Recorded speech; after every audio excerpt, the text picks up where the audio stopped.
Trying to get it right, the right place in the space. Okay. Ooh. All right. Awesome. Auto park worked perfectly. Robotaxi drop off at the front of the 24-hour. I mean, it's at the handicap spots, but pretty much exactly where you expect them to be. So what interventions did I have? That's a good question. What point did I have to do a brake on FSD off? All right, so we come up on a dump truck that's loaded. Interestingly enough, he's pulling a pretty stiff gear. Cause I guess he was happy as long as I wasn't passing him. Whatever. FSD pulled over to pass this dump truck. Excellent, that's good. But as we're moving along, the dump truck does a brake check. I assume it's a brake check. I don't think he was doing a real brake. There's no way he was doing a real brake. Anyway, FSD, oh wait, oh, I'm scared. Brake on FSD off, let's go. Or actually, maybe I did the accelerator. Maybe it's the accelerator. Could be. I know at some point I did a brake on FSD off to handle something, but it was just that once. I'm sorry. It is stunning me. So let's go back to this. 28 miles, 46 minutes, 237 watt-hours per mile. And let me just say, wow. So first of all, he maintained speed limit. One of my biggest gripes, like, oh, come on. I'm having to put my foot on the accelerator all the time. Now, today traffic kind of cooperated in that there wasn't that much stupid people around. Yes, there were people driving Fords on the road. And yes, there were people driving Toyotas on the road. And they lived up to what I think of those people. Absolutely. Yes, I had a Ford Fusion coming up on me on the Lakeline Boulevard. I was trying to finish a pass of a vehicle, so I'm in the inside lane. He comes up on the inside lane, and he's impatient to go, I guess.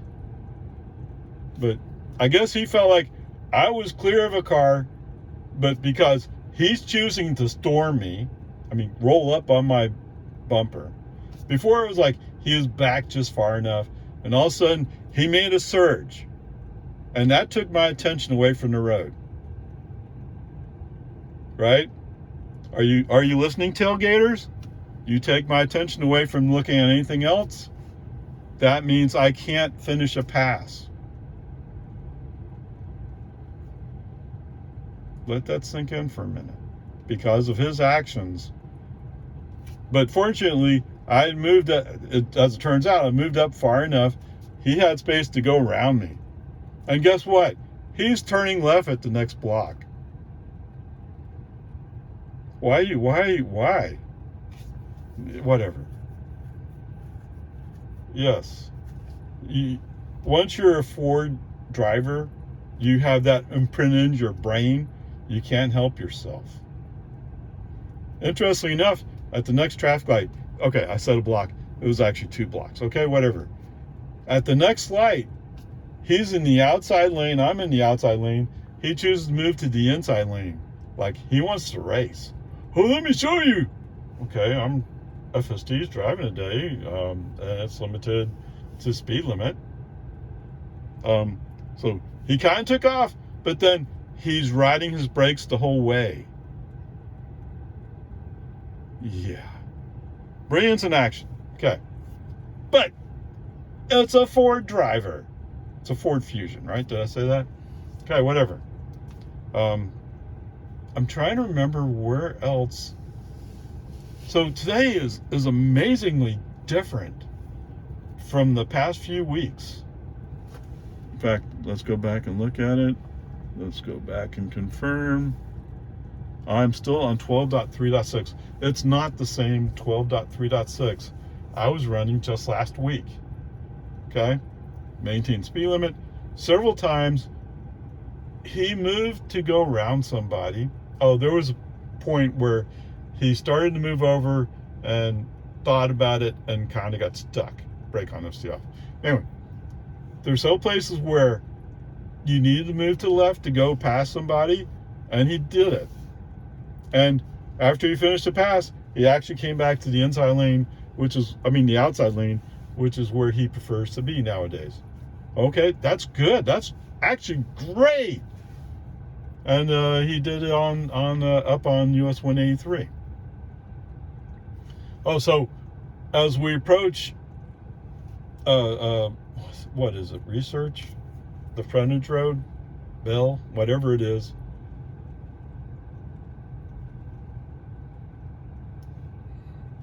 He's moved to the inside lane about 1.5 miles out, which is usually I wouldn't have done this move, but he moves to the inside lane, and then he starts searching for where he's going to get over again. And he finds a spot that's 2.5, 3 cars long. And he fits into that. He controls the speed so he can time it in. Okay? Which shows some intelligence. I don't know how intelligent we want to claim it to be, but it thought it through and handled it. So that's good. Okay. I mean, that's awesome, actually. Up on US 183, he also did something similar where he moved over, and it's the same thing. We're coming up on the exit, and I'm going, I wouldn't have done this, but you're doing okay, fine. And then it's the same thing. He really timed it out, found a space that was, again, 2.5, 3 car lengths long, and fit into it. Pretty good. A little aggressive, but pretty good. So there you go. That was impressive. Of course, he came out on the exit and saw that when he moved into the middle lane, he saw that he'd go to the outside lane, and for some reason, the flashing arrow up ahead had no impact on his decision.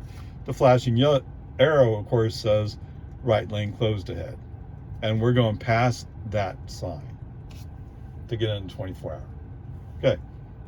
My workaround has always been brake on FSD off, turn on breaker, and once we turned on breaker, navigation said, oh wait, we're going to do something different, and he recomputed it. That was good too. All right, so that part works. Now, he's not smart enough to realize lane closed ahead means lane closed ahead, but whatever. Or actually, the flashing arrow means lane is closed. It's the barricade. Okay, whatever. Peace and harmony. I'm kind of stunned, actually. It's so much better today. So much better. Okay. What? I guess I could look it up. There was an electric Ford Fusion for a while there.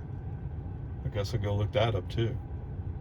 I always love laughing at people who drive these old cars and, oh, well, it's safer, it gets better gas mileage. No, it doesn't. No. They've made a lot of technological changes over the past few years. Although you might question, as it turns out, some people have been reported as cheating on their EPA tests, but okay, whatever. That's why the government should do the test, so you get consistent results. But anyway, whatever. Peace and harmony. It is what it is. Okay, onward, upward charge. I'm just stunned. Okay, so much better today. All right, so what's going to happen today? Oops. Well, you can't turn now. All right, 29 minutes, 54 minutes, 29 miles, 54 minutes, sorry. 225 watt hours per mile. That sounds pretty good, huh? All right, total distance, 57 miles, used 13 kilowatt hours, and average 231 watt hours per mile. All right, so as usual, when I leave 24-hour, I go out the back way. Even though the car is parked up front, I still go out the back way. I just don't like the little U-turn thingamajiggy he does. FSD, that is. So I always try to avoid it. And I try to avoid going down breaker. So those two, try to avoid. Okay? That's really just personal preference. I don't like a lot of traffic. Right? So that's what my issue is. Things are going fairly decent. So the surprise is when we go across on Duval and you turn left onto Research or the frontage road. Interestingly enough, FSD chooses to go into the middle lane, and I can only think that he must now understand that the inside lane is going to go away. So he's making the right move. That's what a human driver would do. Smart. Good. Go on the highway. He sees that there's an open space behind a vehicle that's just to the left of me. So he slows down just slightly and pulls in behind them. Beautiful. Perfect. That's the way you should do it. He doesn't go like, oh, I need to be in the middle lane. No, he stays there. So that's good. Gets out for Anderson Mill. Interestingly enough, he desperately has to go to the middle lane. Let's go to the middle lane. You can't turn left from the middle lane. Are you sure? And then after a while, he goes, oh, let's go back to the inside lane. And then a little bit later, he goes back to the middle lane. And all of a sudden, the light goes on and says, oh, wait, I can't turn left from here. I need to move over. Duh. Okay. As we roll up, the light is a stale yellow. It's about to turn red. Okay. He rolls up to a stop at the almost red light. And then he starts going. Brake on, FSD off. Nope. Okay, whatever. It's just what it is. Going down Anderson Mill Lane, they say that the intersection at 620, the middle lane is closed. Now, I think so they're doing some kind of utility construction there. And they had previously said the right lane was closed. Now it's the middle lane. So eventually they'll move across the road, I hope. But whatever. It is what it is. So anyway, brake on, FSD off, because he wants to switch into the inside lane. All right, that's why I did a brake on, FSD off. I don't think you want to be there. I think you want to stay on the outside lane, because they say the middle lane's going to be closed. So you won't be able to go through there. All right, so shortly, no, it's close to Cedar Park High School. Okay, close to Cedar Park High School, we start getting some rain. And FSD starts throwing up his FSD may be degraded messages. Okay. The first one, as soon as he sent it up, I was like, oh, we're going to crash! I mean, what is the point of this message? Right? And sorry, it's been a while. I live in Central Texas. I actually live on the drier side of Central Texas, meaning Lago Vista. So we don't see rain all that often. I mean, I guess if I saw rain every day, I would, like if I lived in Vero Beach, Florida, I would get used to it and go like, okay, just ignore it. But I like complaining about it. Okay. So, brake on, FSD off. We're going to crash. Okay. Reinvoke FSD. Pops up. Alarms again. Brake on, FSD off. Oh no! People are going to die! Okay. FSD back on. And this time I just said, okay, I get it. Tesla doesn't believe in FSD.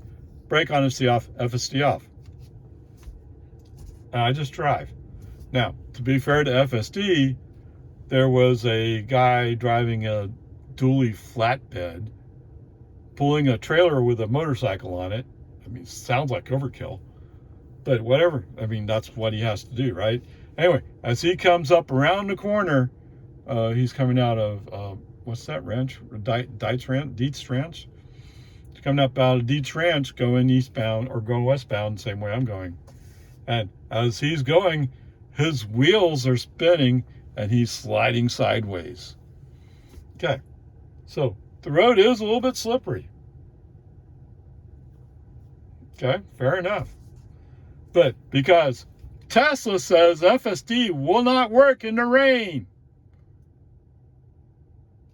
rather than argue with him multiple times, I've already argued with him 3 times. Third time it's charm, you win. FSD's off. Yes, Tesla says FSD can't handle it. It's not me, it's Tesla. Yes, and you're doing so well overall today. I would have been tempted to give you a B. Or at least a C+. But instead, oh no, FSD can't handle heat. Okay. So I've heard various things. One thing is they want to pull the temperature from the closest weather station. Okay. So in Lago Vista, my closest weather station is, Rusty Allen Airport. Up on the hill on Barquet Ranch Road. So my weather station's on top of it's not a big hill, but it's a hill. It's actually a ridge because they built the airport on it. But that's where my weather comes from. When they say it's 0.0 miles of visibility in Lago Vista, they mean at that airport. They don't mean down where I am, because I'm not on top of that hill. The airport is. Whatever.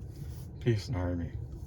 So one thing I've heard is it has something to do with weather stations.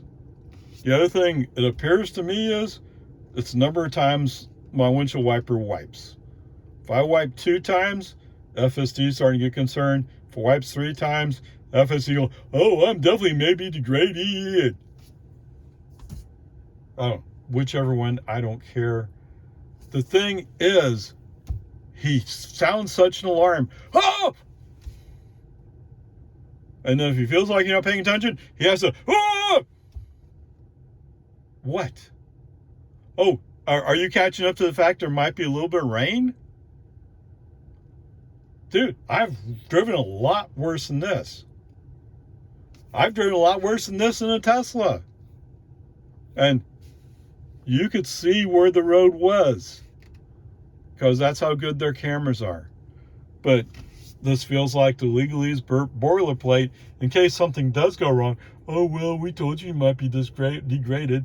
Okay, I'm going to take, as soon as you say it may be degraded, you're saying FSD is a piece of junk. And that's the way I'm going to treat it. No matter how good you do all the rest of the time, as soon as you pop up and say that, it's a piece of junk. It's not really. I just get tired of the constant alarms. I don't need the alarms. And you know what? The one time the alarm went off, we're on 1431 after we go back to 4 lanes after the construction. There's a Chevy pickup that pulls out from old 1431, I think it is. He's coming down my lane straight at me. I'm in the outside westbound lane. He's coming at me. Why? Because he's looking for space to get over to the go east. Maybe he should have waited till there's a spot in the traffic. But, it's probably a kid, doesn't know better, out to cause an accident. Okay? So, causing alarm, making me look down here when I really need to be looking up here is stupid and not safe, Elon. Okay, there you go. Coming down, so actually FSD is off during part of this too. Okay, no, I'm not going to put up with it. Now, while FSD is on, today was surprisingly good at matching the speed limit. I'm kind of speechless, actually, because this is not the FSD I've had for the past few weeks. So it's far better. Okay, but there you go. Because FSD cannot handle the rain. So first, let me say this. If you're thinking about buying a Tesla with FSD and you live in an area where you get rain, you may want to rethink what you're doing. Now, I'm sure FSD will get better, but as long as they think it's safe to keep popping up these error messages or these messages with alarms, they don't have safety number one in mind. Okay. Now, I've driven in Georgia with FSD, and what I experienced was, as the rain got heavier, we progressively slowed down 5 mile an hour increments, which actually at that time made some sense. It was annoying because I couldn't go with the flow of traffic on a very busy highway, but at least it made sense that you can barely see. Maybe we should be going just 45. Okay? That made sense. Too bad they don't have that published anywhere, right? If you came out and said, here's what we decide to do, it would make sense. But it's up to you to guess what it is they're doing. As far as I can tell, some of the advanced YouTuber guys get to ask questions and they get answers, and sometimes you can figure out from what they're saying what's going on, but I can't always count on it. Okay. Anyway, with all that said, the grade's a D for today. Simply because Tesla says FSD may be degraded to the point of being unusable in rain. And it's a light rain. It's not anywhere near heavy. Come on, guys. Get smarter. All right. Ice comparison time. All right, so we covered 57 miles. Used 13 kilowatt hours, which works out to $1.43. I don't go back and look at the other way, did I? Okay, whatever. We got 231 watt hours per mile, which translates to 4.3 miles per kilowatt hour. Wow, that's pretty good. All right, so I mentioned the Ford Fusion. Fusion. At one time, they made an EV version of that Ford Fusion, I guess in 2016. All right, so they're saying they could get anywhere from 3 to 3.5 miles per kilowatt hour, although potentially in city stop-and-go traffic, they could get close to 4 miles per kilowatt hour. Wow, okay. That's actually pretty efficient. Their total range was 76 miles. Okay. The range in Grnpa, if you want to say it that way, 100 to 0, is about 300 miles. Okay. All right. So there was also a gas version of the Ford Fusion. And there were several different claims of what it could do. So apparently they had a 3-cylinder at some point. Whether or not this is the one, I don't know. But they said they get 26 miles per gallon. That's pretty decent. For 2016, yeah. Anyway, the gas tank, 12.4 gallons. It's a little tank. And that could go 322.4 miles. Okay. I mean, that's 22 more miles than my Model 3 can go. But what's the chances you're going to run to empty? Pretty slim, I think. Anyway, there you go. There's that there's that part of comparison. So he can go 26 miles per gallon, and we're getting him half gallon, which means he can go 13 miles. So he can make it into Cedar Park. You couldn't make the whole round trip, but there you go. Onward, upward.